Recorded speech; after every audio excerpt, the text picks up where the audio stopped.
July 2014, thousands of pygmies are making history as they march in the streets of Kinshasa, the capital of the Democratic Republic of Congo, or DRC. The march is the culmination of 4 years' work demanding legal recognition for indigenous pygmies' rights. Patrick Saidi has been working with the pygmies to establish their rights and lobbying with the 43 indigenous organisations that make up the dynamic group of indigenous peoples. Les peuples autochtones pygmées dans notre pays font face à plusieurs problèmes qui ont fait qu'ils soient totalement exclus dans la gestion de la chose publique. Notamment, c'est l'effet de la non-reconnaissance de leurs droits de citoyenneté comme peuple congolais.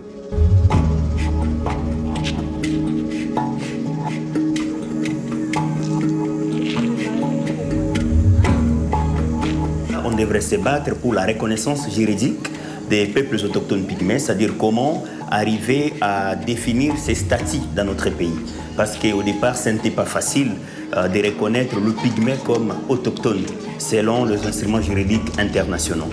Au-delà de cet aspect, on devrait aussi se battre pour que les territoires de ces peuples, leurs terres ancestrales, soient protégées au même titre que les autres communautés. Et comment est-ce qu'on arrive à garantir le mode de vie de ces communautés autochtones dans les espaces forestiers.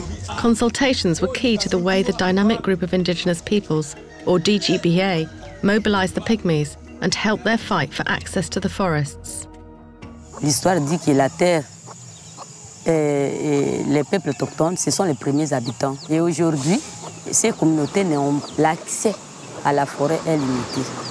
Pourquoi? Il y a d'abord le gouvernement, l'État, qui concède les forêts aux exploitants industriels sans toutefois consulter les communautés qui habitaient dans ces forêts et qui vivaient de cette forêt. Lack of access to the forest threatens their very survival. Ils vivent là-bas, c'est le marché, notre marché, c'est la forêt. Tout ça devient là-bas. Mais comme je disais, tout est disparu, tout est parti, tout est concédé, tout est ravi. C'est vraiment grave aujourd'hui pour les communautés autochtones. Not only has the DGPA helped the pygmies secure their rights, it's helping them conserve their forests. Instead of extracting honey using a traditional technique which can kill the bees by destroying the hives, they now use a sustainable method. Regenerating forest health is key, as the loss of biodiversity in recent years has been noticeable. Biloko ebungi na zamba wana eza ebele. Lokola banyama to bandai komona ba mitomba wana ka bana mike bakena sima ba ina mitomba. To bandai komona bankala monyo babengi le pangole. Wana ezalaki ke nango kaka bokendeki bokokuta mwa nzete moko eza na trou. Soki otali okozwa yango. Mais mikolo vraiment tozokende na zamba ko kotambola distance même ya 3 km. Okokozana eloko moko te bamakombo wana tobikelaki nango tozomona isu te po tango bazopasa bamabaya na zamba banzete nyonso ya minene bebi yango wana ezotungisa biso makasi elobeli pe eza te mpona bato ya mboka. Duck breeding has been introduced as an alternative source of income and food. On a acheté les races améliorées, même si on a des races locales. On a pris les agronomes, les vétérinaires pour qu'ils puissent former les communautés. Et les canards là peuvent vous aider à vendre. Si vous produisez ça beaucoup, vous pouvez vendre les canards et scolariser les enfants. Vous pouvez aussi manger les canards au lieu de tuer les gibiers au niveau de la forêt. Et puis, vous pouvez donner un repos au niveau de la forêt. Many have observed changes in the climate. La saison sèche devient la saison de pluie. Il y a des fois la saison de pluie devient la saison sèche. Au mois de juillet, vers la fin du mois de juin ou juillet, là, avant, il y avait des chenilles.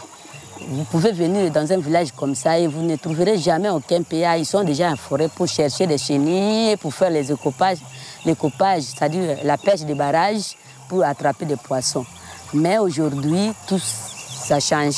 Donc c'est totalement, il y a un changement. As climate change creates a new pressure on the forests, Patrick Saidi continues to appeal for recognition for the pygmies. Et le travail qui a été fait en amont sur le fait que ces forêts, que ce soit les forêts équatoriales, que ce soit les forêts tropicales, ont été protégées par un groupe spécifique.